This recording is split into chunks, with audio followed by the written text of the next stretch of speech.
Opa, e aí pessoal, boa noite, tudo bom? Bom, hoje eu falarei do episódio 7 e 8 de ReZero. Eu preferi juntar o episódio 7 com o 8, por conta que semana passada pra mim tava bastante corrido, e o episódio 7 também não teve muita coisa demais assim.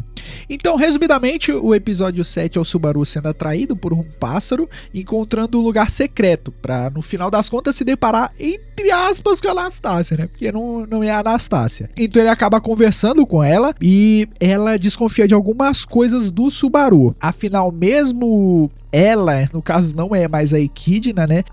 Ela tá se referindo à Anastácia. A Anastácia mesmo tem investigado o passado do Subaru. Ela não encontrou absolutamente nada. É como se ele não existisse naquele mundo, naquele ponto lá quando ela começou a investigar. Com isso, o Subaru também acaba questionando a Anastácia. Afinal, a Anastácia, alguns episódios anteriores, havia informado que se importava com o corpo, né? No caso, com a Anastácia, com o corpo da Anastácia. Mas no episódio 6, ela havia usado magia o suficiente para causar dano no corpo dela. Então é um bagulho um pouco contraditório. Após a Anastácia se explicar, acaba aparecendo o Julius, que acaba ficando bastante chateado e triste. Com isso, ele fica querendo saber toda a verdade, né, referente à questão da Anastácia, ameaçando ela com a espada no pescoço dela, né, inclusive pedindo explicação pros dois. Após a Anastácia e o Subaru explicarem o ocorrido, o Julius acaba ficando triste, né, pois ele, que é o cavaleiro dela, né, deveria proteger a Anastácia, e o Subaru também acaba percebendo que a Anastácia não é a Anastácia dos membros do Julius. Então ele acaba ficando acaba ferindo um pouquinho o orgulho dele quanto a essa questão. Com isso, né, todo mundo, os três que estão lá acabam decidindo contar esse segredo pra todo mundo no dia seguinte, mas antes disso, quando todo mundo vai pra cada um pra um canto, o Subaru sozinho vê uma porta e logo em seguida uma escada e decide subir. E na cena seguinte, simplesmente aparece ele acordando na sala onde estava a Rain e tem essa cena aí. 少女と縦ロール幼女、巨大なトカゲと植物でできた部屋。つまりこれはスバル異世界召喚ってやつ。 E sendo assim, meus amigos, o episódio 7 acaba e vamos logo em seguida pro episódio 8, que teve bastante coisa interessante. E bom, no episódio 8 é confirmado que realmente o Subaru está sem memória, ele só lembra da primeira ceninha lá da primeira temporada, que é quando ele tá na loja de conveniência, ou seja, é como se ele estivesse sendo transportado pela primeira vez nesse mundo agora e ele está aí nesse lugar no momento. Aí com isso, né, ele sem memória, o pessoal explica pra ele mais ou menos onde ele está e tudo mais, e ele acaba olhando pra mão dele direita, que tem a questão da maldição, né, que porta aquela maldição do dragão e os caramba 4. E realmente ele percebe que talvez tenha esquecido a memória. Inclusive, dá pra ver quando a Beatriz está se apresentando novamente pra ele, ela acaba ficando um pouquinho triste, afinal ele não se lembra do contrato que eles fizeram entre si. E é inclusive até bonitinho ver essa cena que ela tenta disfarçar a tristeza que tá no rosto dela. Com isso, a Emília e a Beatriz então vão, entre aspas, apresentar o Subaru, né, pro pessoal,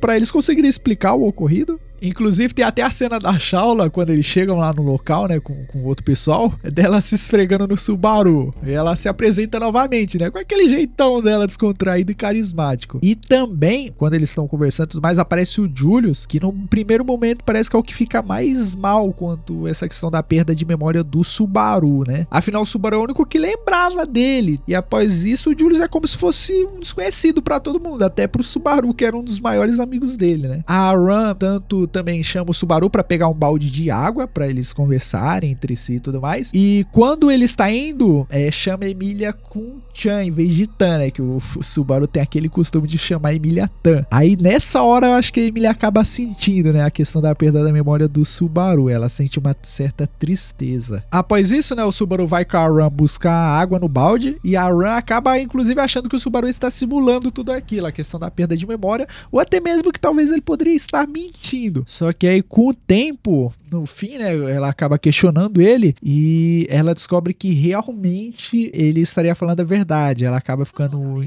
até irritada e triste, com o fato também de que ele era o único que se lembrava da sua irmã, né? Infelizmente, aí, nesse momento atual, ninguém vai lembrar dela, né? É complicado, o autor gosta de fazer todo mundo sofrer. Esse autor aí gosta de todo mundo sofrer, é incrível, mano. Com isso, né, a Ran e o Subaru, eles acabam voltando pra se apresentar de forma mais adequada, né? Afinal, não tinha dado tempo, porque a Ran queria falar pessoalmente pessoalmente com o Subaru. Aí após essa conversa eles retornam pra se apresentarem com mais calma e tudo mais, e é nesse momento que é revelado pra todo mundo sobre a questão da Anastácia não ser mais a Anastácia naquele momento, né? Além disso, é revelado que o Subaru, quando perdeu a memória, foi encontrado na biblioteca do terceiro andar, e também a maior parte do pessoal, então, após eles conversarem, decide montar uma estratégia, que no caso é investigar a biblioteca para saber o que poderia ter ocorrido para ter feito o Subaru perder a memória. Então eles pedem pro Subaru ficar enquanto eles vão lá investigar, até mesmo para não botar o Subaru em risco, já que ele não lembra de quase tudo, né? E nesse tempo, quando o pessoal pede pra ele ficar e eles vão explorar e tudo mais, investigar,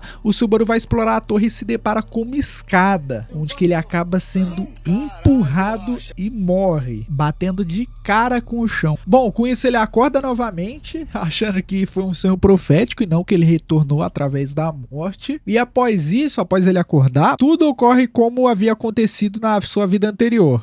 Teve a questão da Run achando que ele estava encenando, o pessoal decidindo que vai investigar a biblioteca e ele ficando lá sozinho. Aí com isso novamente ele vai lá pra escada, só que ao invés de ficar na escada nesse momento, aí ele decide contar pro pessoal sobre, entre aspas, o sonho profético dele, pra ver se o pessoal poderia ajudar e tudo mais. Porém, quando ele volta, ele acaba ouvindo seus amigos conversando entre si, dizendo que naquele momento não era possível confiar no Subaru.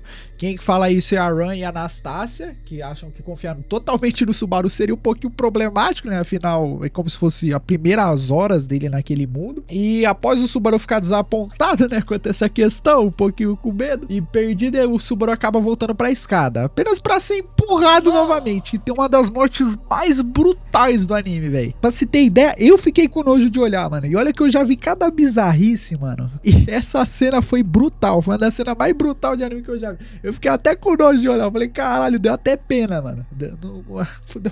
Foi absurdo. Ele batendo na escada, ponto que ele caiu, batendo no canto, quebrando o braço, nossa, perdendo perna. Foi uma das cenas mais brutal. Mas eu sei que eu falo isso todo episódio, velho, mas não tem como. Esse episódio tá superando todos os outros anteriores. Tá incrível. Tanto que a nota, pelo que eu vi sabendo no IMDb, tá 9.9. Ou seja, só essa temporada tá absurda. É um episódio mais top que o outro. Não tem jeito. Eu vou até parar de falar isso, porque toda hora que tem um episódio novo, eu falo que o episódio superou o outro, pô. Não tem como. Aí, bom, né? Com ele caindo da escada, tendo aquela cena brutal. Nossa, deu uma pena absurda do Subaru, que mostra ele quebrando os dentes. Nossa, perdendo as pernas, quebrando os braços, perdendo o braço. Nossa, absurdo. Ele acaba voltando novamente do último ponto. E ele acaba ficando louco, né? Afinal, o cara, porra, acho que foi uma das mortes mais brutal de ReZero, velho. Acho que é no mesmo nível do Coelho, velho. Absurdo. E com isso, né, ele voltando e tudo mais, ele acaba ficando traumatizado, que o jeito que ele morreu é absurdo. Eu fiquei com nojo não, a tristeza, mano. Deu pena, mano. Deu pena. O Subaru só sofre. Bom, e com isso, né, ele ficando meio louco, a Emília e a Beatriz perguntam o que aconteceu, por conta que ele já acabado de acordar, né, pela visão deles, e a Beatriz pede pra ele se acalmar. Ele simplesmente dá um tapão na Beatriz e sai vazado correndo. O bicho doidou de vez, mano. Aí, com isso, ele acaba saindo do lugar, subindo as escadas, onde tem o Rei de Astria, que é o mestre das armas, né, e o Rei de Astria simplesmente pega os rachis e perfura o seu tórax e começa a brincar com as vísceras do Subaru. Acho que é víscera, né, e empurra ele na escada. Mano, ele fica todo estourado. É outra cena brutal. O autor não tem pena nenhuma do Subaru nesse episódio. Nunca teve, né? Parece que nunca teve. Aí ele pegando com os dedos no chão e soltando as unhas, nossa senhora. Aí o Subaru, né, prestes a morrer, ele acaba lembrando de todos os ocorridos anteriores ao episódio 1, que é antes da cena que ele tá na lojinha de conveniência, quando ele não se despediu da mãe e tudo mais. Dá uma tristeza, dá uma pena desgramada do Subaru aí também, velho. E mostra ele se arrependendo de tudo. E tem inclusive até algumas vozes de fundo rindo dele enquanto ele tá se arrependendo. Aí ele acaba gritando traumatizado que irá morrer e voltar para aquele lugar novamente, ou seja, que tudo vai se repetir. Aí logo em seguida acaba aparecendo a bruxa da inveja, que envolve as mãos no coração de Subaru, provavelmente é por conta que ele falou da questão da morte, né? A bruxa não quer que ninguém escute, né? Essa filha da mãe, mostrando que talvez não seja pra ele falar isso em voz alta como ele fez nas primeiras temporadas, né? Que todo aquele B.O. Após isso, né? A Emily acaba aparecendo e levando ele pra aquele lugar que cura ele, né? Foi onde ele acordou inicialmente. Todos acabam vendo o estado que ele está e falam que irão tentar resolver isso, né? Afinal, ninguém tá sem entender nada. O Subaru só acordou meio maluco. E com isso o episódio se encerra, com ele descendo as escadas no final, né? No final o pessoal ia cuidar dele, mas deixa ele lá sozinho pra tentar investigar a biblioteca, acredito eu, novamente. E ele desceu as escadas e com isso, eu não sei se vocês lembram, mas a Shaula havia falado que caso alguém saísse da torre, ela iria ativar o modo matança. E o que acontece? O Subaru sai da torre. No momento que ele pisa fora da torre, aparece ela ativando esse modo e o episódio acabando. Esse episódio é absurdo, mano. E dá até tensão pra ver o que vai acontecer nos próximos episódios. Bom, o episódio vai encerrando por aqui, juntamente com o vídeo. Eu espero que vocês tenham gostado. Deu um trabalhinho fazer esse vídeo, mas se possível, curtam o vídeo, deixa o like aí, se inscreva, ative o sininho para receberem as próximas notificações dos próximos episódios. Desde já, muito obrigado por estarem me acompanhando. Valeu, falou!